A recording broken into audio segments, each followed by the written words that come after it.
Hi, I'm Jane Baker from Spokane County Library District, and welcome to SCLD's podcast, Library Out Loud. Today we talked with John Hoover and Dean Henrich from SNAP, and they tell us about all things energy efficiency, cost savings, and programs that they have at SNAP that may help you. Stay tuned and enjoy this episode.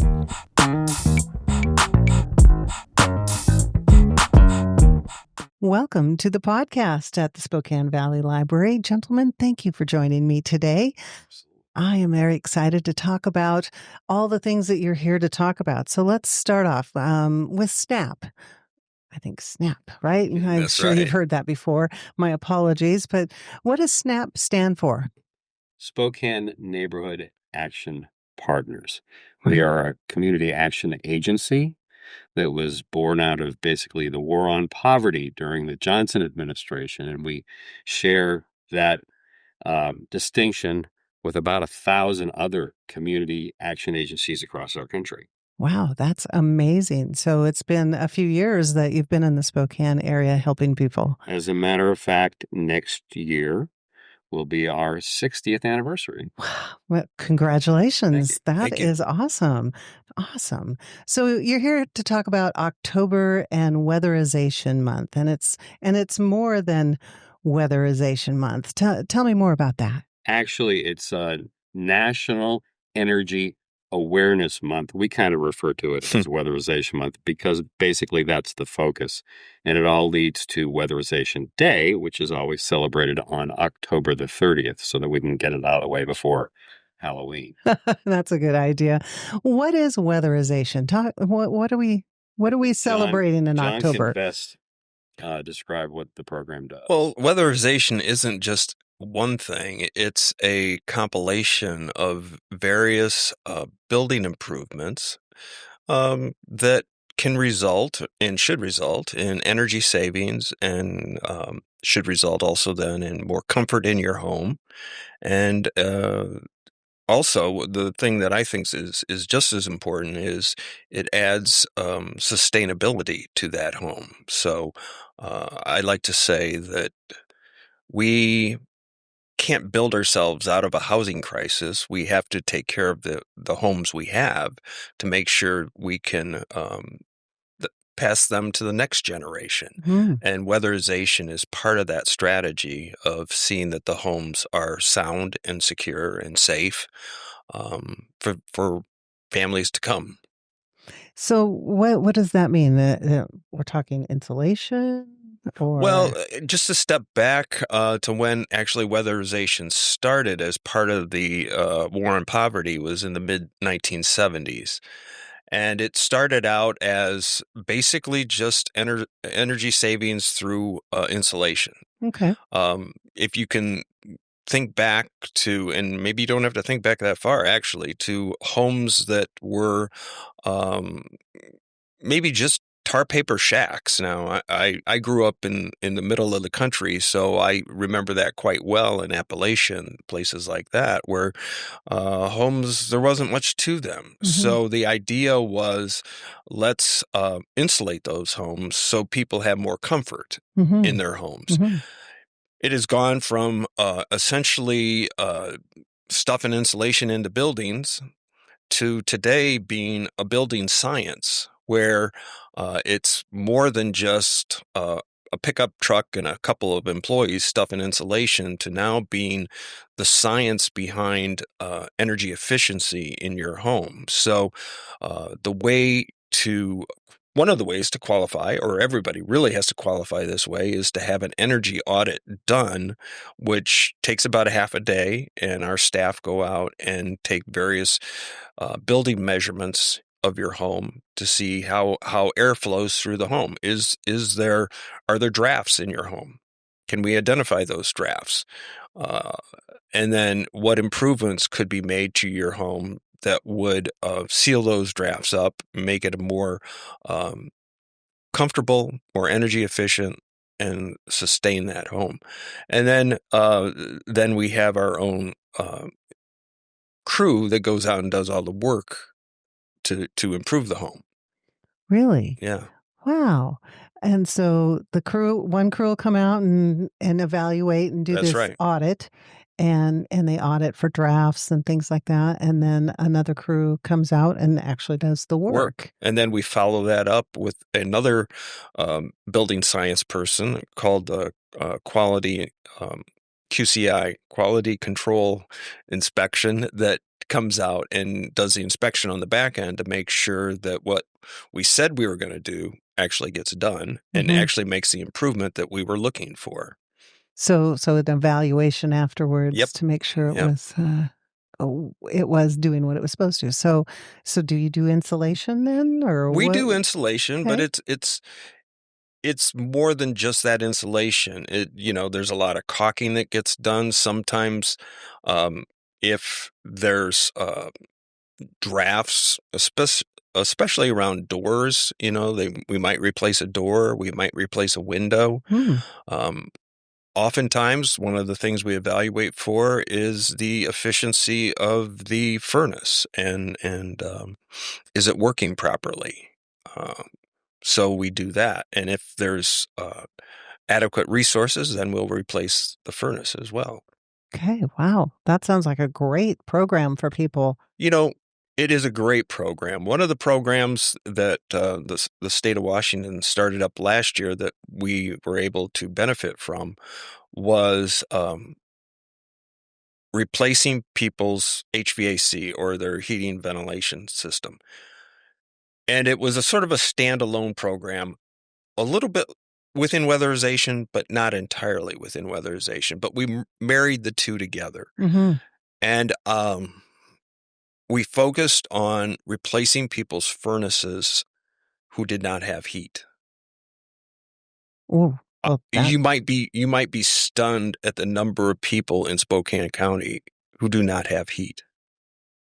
It was. I'm sorry to hear that. Yes, Yeah. it was staggering. We still have a list. So hopefully our funding will come back in place in November and we'll start that up again.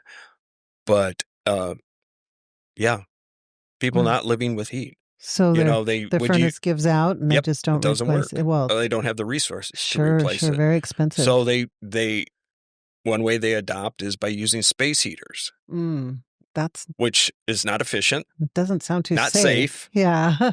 It's not a good solution. Or one way they adapt is to use their stove, which is, again, not safe. Yeah. So I was stunned to know that there were that many households out there in our county and with that dire need. Yes. It was quite emotional for me. Yes. Before we get too far down the road, we should let people know that our weatherization program is income qualified. So, if they want to learn more about what the program does and want to apply, one of the first things they probably should do is go to our website. Correct. Easy to find weatherization. I could go through and tell people the actual address, but really, if you just Google SNAP weatherization, it's going to be one of the first things that come up. Okay. Because I checked it this morning, and that does actually work. So I would check and I would apply before you do anything else, because we want to make sure that you're income qualified so that people can come out and do these energy audits for you, right, and then see what actually the issues are in your home. I believe the qualifications are actually pretty generous. So a family of one, a single individual living alone, they would qualify if their income was less than $40,888. So that's not too bad. And then a family of four would qualify if their income was less than $78,632. Yes, does sound easy to qualify for those programs. Yeah, that's a large swath of the population of the county.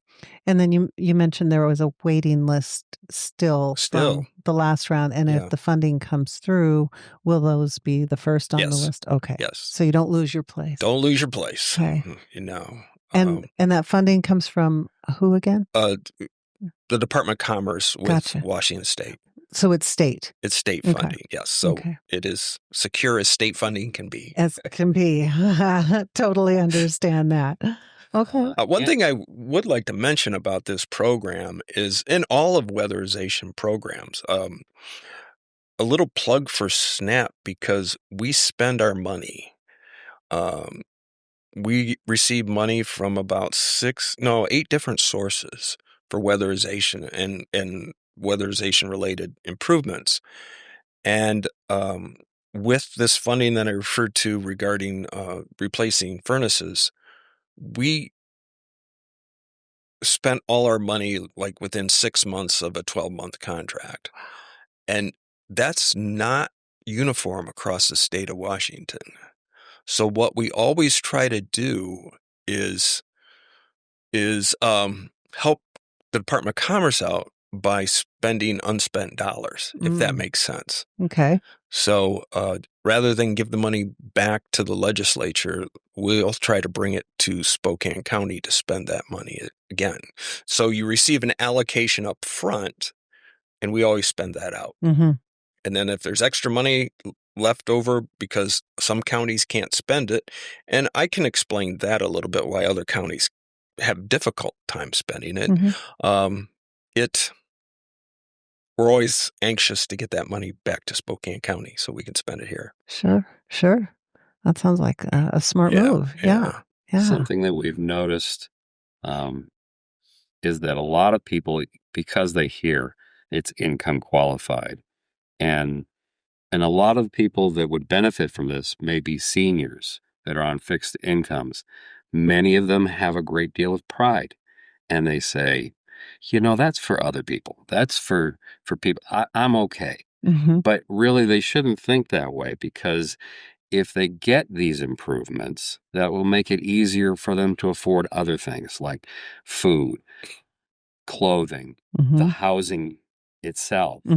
And, getting your energy efficiency up will make your energy bills go down. Anecdotally, I know that one of the clients that we helped, her power bill dropped in half by 50%. And that made her life so much better. So really, do yourself a favor. If you think you're anywhere near the point of qualifying, you should fill out an application.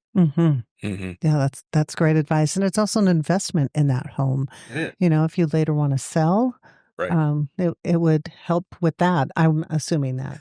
Actually, what we receive a lot of inquiries on is we have a number of folks multi-generational in the same home. So maybe 3 generations in the same home, where the property owner wants to make all the improvements possible and then leave that home to the daughter or to the son, and because it's providing shelter for their grandchildren. Yeah, it's their family. So it is, they don't really look at it as it improves my investment as much as it safeguards it for my children. Which is even more important. Yeah. Yeah. Great point. Our Tuesday Memory Cafes at North Spokane Library are friendly weekly gatherings that offer a community space for those navigating memory loss and their caregivers. Every Tuesday at 11 a.m., stop into the library to connect and participate in activities, all selected to promote mental acuity, health, and wellness. Memory cafes are a comfortable way to connect with other caregivers and people experiencing memory loss. Be part of something special where understanding and support go hand in hand.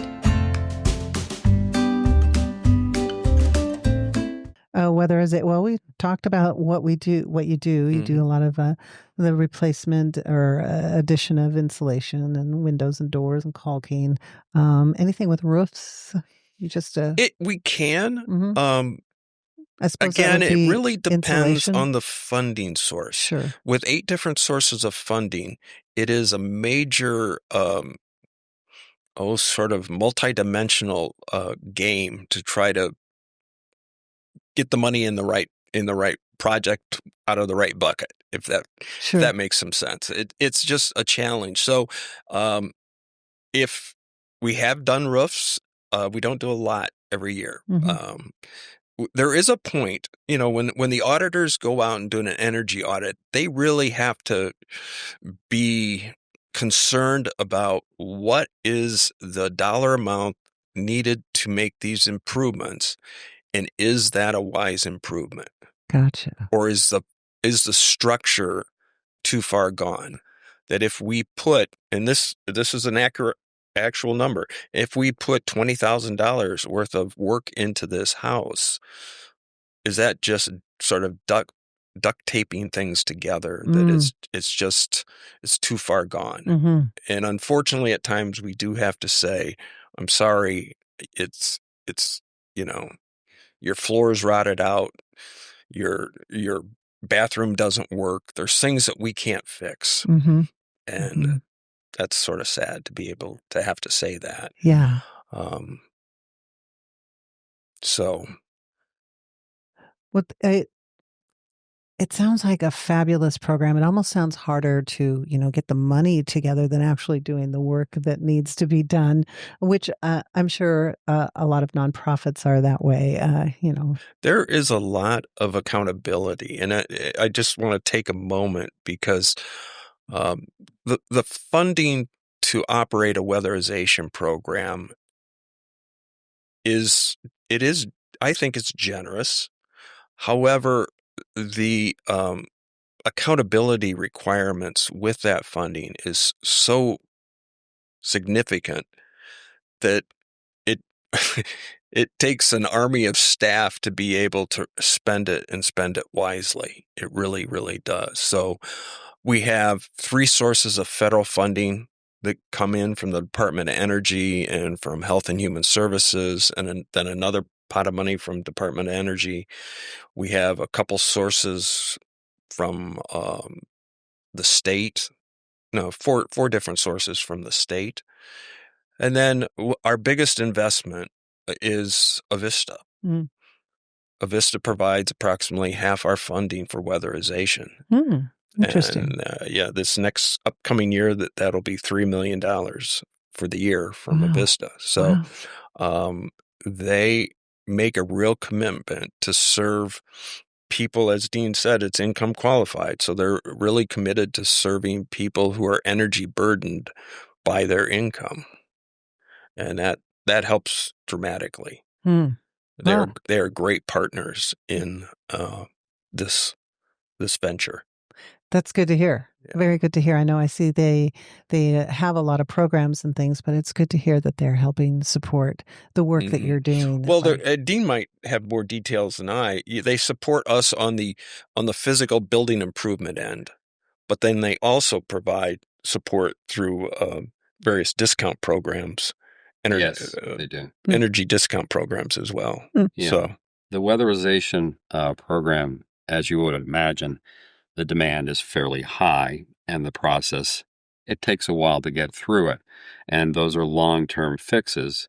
So really, whatever Avista and we can do to help reduce people's energy need while that process is going on is probably a good idea. And we do have energy assistance that is available.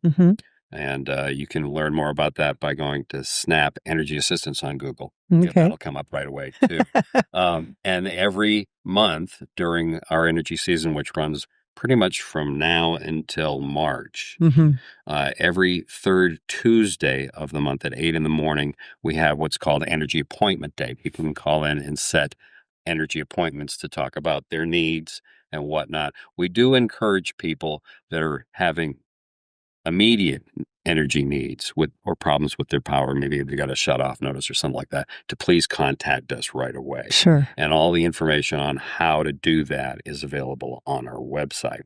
But the next energy appointment day is coming up on October 21st. Okay. And that'll be the 8 o'clock in the morning. So, we have information that'll be posted that morning on our Facebook page on how to do that as well. So other ways that people can temporarily alleviate some of the comfort level in their home, say if they're getting cold or whatnot, is by picking up an energy kit, which is generally available at all of our locations.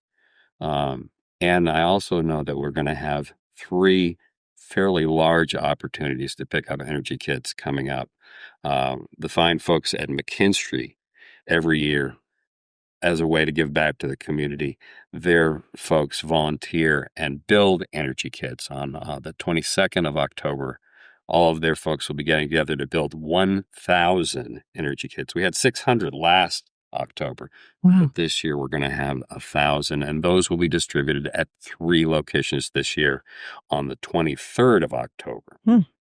And those locations would include the Catalyst building, which will be a drive-up kind of situation in all of these cases, and also at the STA Plaza, downtown Spokane, and at McKinstry's facility in Airway Heights, which I believe is on 21st Avenue. Okay. It's hard to miss. It's a very big facility. Those energy kits will be available on those days from about 9 until they schedule till 2, but if the demand is high and the supplies run out, they run out. But, Sure. But it's a great partnership. Avista supplies all of the things that go in the energy kits. That includes LED bulbs, window insulation. In fact, we brought an energy kit with us. Oh, good. Good. So to give you kind of an idea of what might be in it, it has things like weather stripping. Okay. It has window plastic. You see, these are temporary fixes that get cut down on draft in your house. We have a variety of different kind of bulbs. There are some that are basically they come on when the sun goes down so that your light isn't on all the time. Dusk to dawn thing. Right. Yeah. Okay. We also have this goes along your door. Get the draft light. So nice. Things Very like nice. this could not solve your energy problems, but certainly could make it more comfortable in your home. And these kits, again, are available at all SNAP locations pretty much all the time. And they will be available on those dates I mentioned earlier. That's awesome. Well, aside from the energy kits and what's in those, what are there other things that people can do to have energy saving tips to make their homes more comfortable? Well, that's sort of a delicate balance between you're trying to make your home more comfortable. So turning up the heat would be one way to make the home more comfortable. Sure. But sometimes, there's a cost incurred with doing that. Yeah. And everybody's internal thermostat is a little different. Yes. Yes. As we all know. Even within the same house, two people. Right. Yes. So I guess what we really try to advise folks is to get one of these energy kits, and try to seal up any obvious drafts with that weather stripping around doors, around windows. I know I've used those in the past, and they've worked pretty darn well to do that very thing. Yep. Also, there is a way for Avista customers to get a direct savings.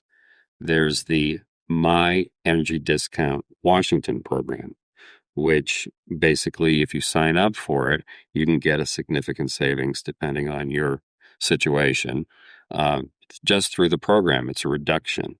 And that program has been available now for a couple of years. Yeah, I think very easy to learn more about that at SNAP's website, snapwa.org/myenergy. That'll take you to the page that is specifically for the My Energy discount through Avista. Okay. And is that like a discount on your bill or okay. Wow. Significance is some people can get, I've heard, between 15 and up to 94% discounts.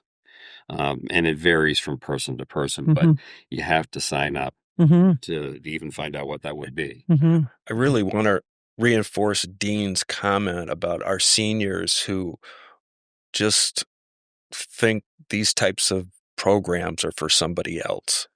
So, they will bear it out and not apply for them, while really these types of programs are targeted for our seniors to benefit from.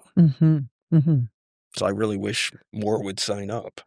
That generation Right. It's very, very proud of Mhm. supporting themselves and making their own way. So yeah, that is a good one. Maybe if you have a neighbor that you see needs help or a family member or something, you could reach out that way. It's interesting. I think we have a lot of business that comes our way through word of mouth by people that, the snap truck shows up and they're doing weatherization. And then somebody will say, well, my neighbor got this weatherization. Mm. So they'll talk. Hmm. And then, it's like, well, then the block over, their neighbor got weatherization, and then they'll talk. So They meet at the senior centers, yeah, and they kind of share notes, and they learn what the others are doing. Hmm. So that's good. that is good. That is a good. I mean, a lot of them are on fixed incomes, Hmm. and we all know inflation has shifted, and property taxes are going up. So if they're on a fixed income, if a energy bill comes that's just out of line with what they're used to paying, it really can throw off their game. Sure. Sure. One of the things, and this is a sort of an interesting story. This occurred with a homeowner up by Elk who had and they were an Avista customer. They had their bill within 2 years double, and we were like, "Wow, what's going on there?" Yeah. And they called in. The customer was not the easiest customer to deal with. Hmm. We had some challenges, and it we at Snap, along with Avista, dug into this over a course of about 6 months to try to figure out what was going on, because it was just ridiculously high based on what should have been the use from a normal single-family home. Hmm. And come to find out, over that 6-month period of time, the house was relatively new. It was like an early 2000 era home. It had no insulation in it at What? all. So whatever insulation was in it apparently was cheap insulation, Hmm.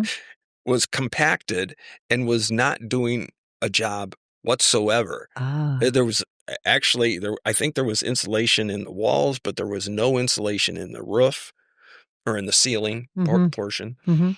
So that was a challenge to figure out, Hmm. but by putting the utility and our head together, we were able to get the job done for the client. But it was a mystery. Yeah. I Yeah. mean, it really does make a difference. Yeah. It's interesting that was a more contemporary home, because I know that anecdotally, a lot of our area homes are older. Hmm. And so over time, the molding on windows kind of Fails.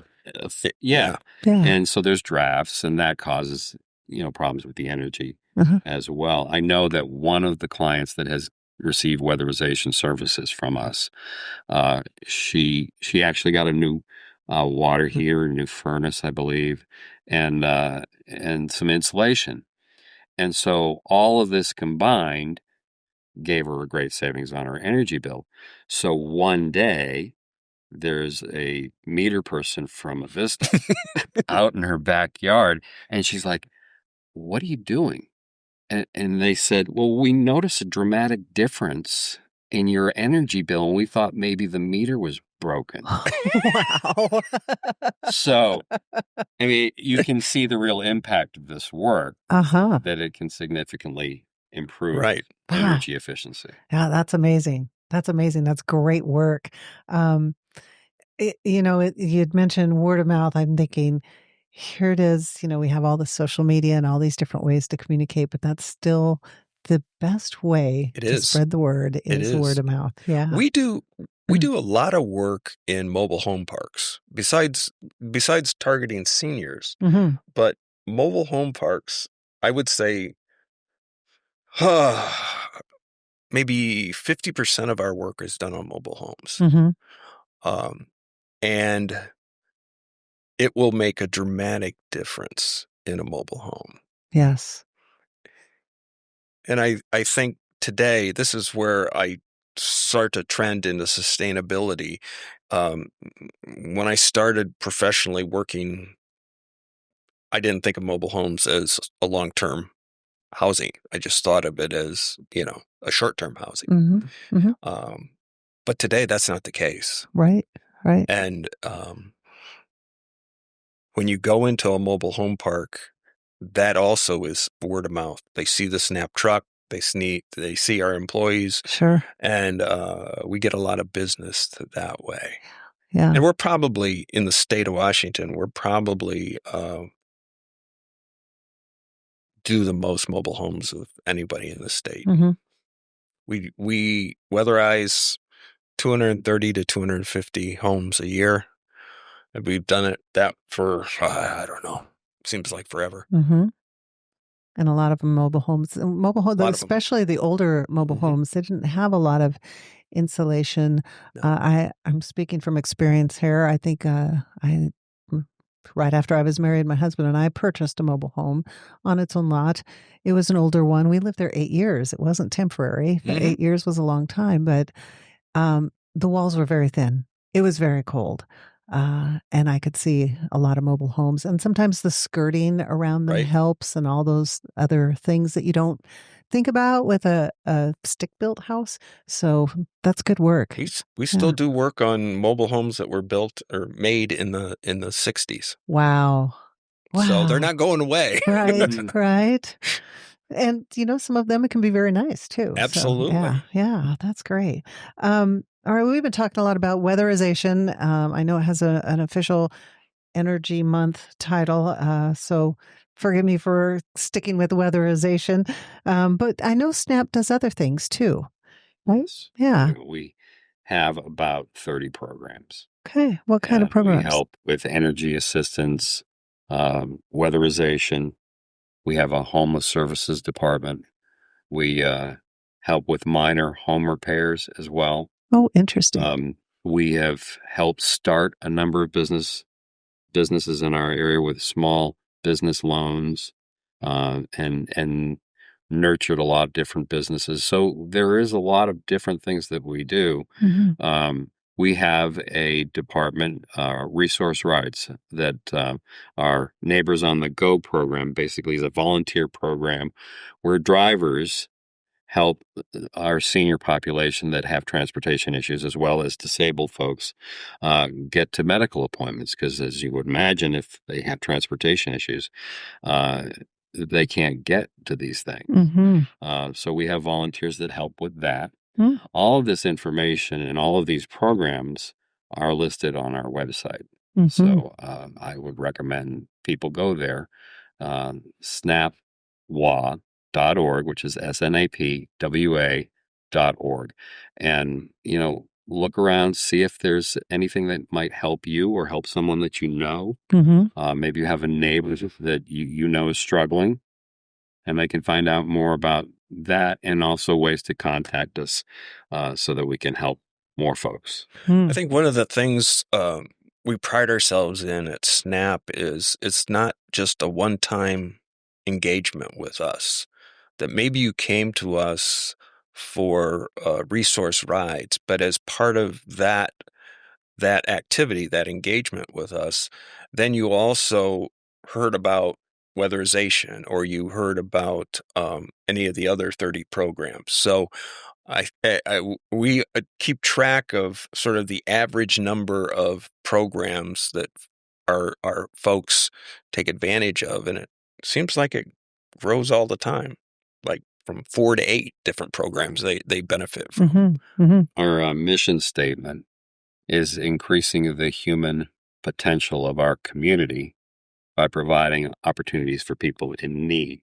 So the idea is more or less, basically everyone has times in life that surprise them, basically knocks the wind out of them. Yeah. Things that they're not prepared for. Yep. And that's when we can step in and help. We don't see it as a handout, as more as a helping hand to get them through the tough parts. Mm-hmm. Mm-hmm. So, and as you would imagine, over 60 years of service, the needs of our community have changed. Sure. And so our programs evolve and change with that need. Yeah. Yeah. So then when you're in a good place in your life and you have time to volunteer, so then you look for volunteers to help, especially with the driving and things like that. Is that? We have a number of ways that people can volunteer. There is one program and a great need in our community that we have not talked about yet, and that is the Eastern Washington Long-Term Care Ombudsman Program, Okay. which is housed in Spokane in our Wistox Way office. And basically, these are all volunteers, and generally speaking, we serve Spokane County.